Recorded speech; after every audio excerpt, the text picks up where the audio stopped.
ہم آواز ہو کر کھلے دل سے حقائق سے نظریں ملا کر آگے بڑھتے ہیں، وہی دنیا کے امام بنتے ہیں۔ ناظرین، اب میں کی گردان کا وقت گزر چکا، اب میں کی گردان کا وقت نہیں رہا، اور ہمارا ماضی قصہ پاری نہ ہو چکا ہے۔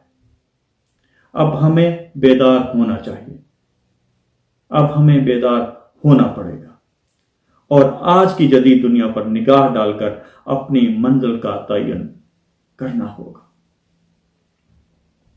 یہ کڑوی حقیقت ہے کہ یورپ آج بھی اپنے سنہری دور میں جی رہا ہے، جبکہ ہم ایک طویل وقت سے اندھیرے میں ڈوبے ہوئے ہیں۔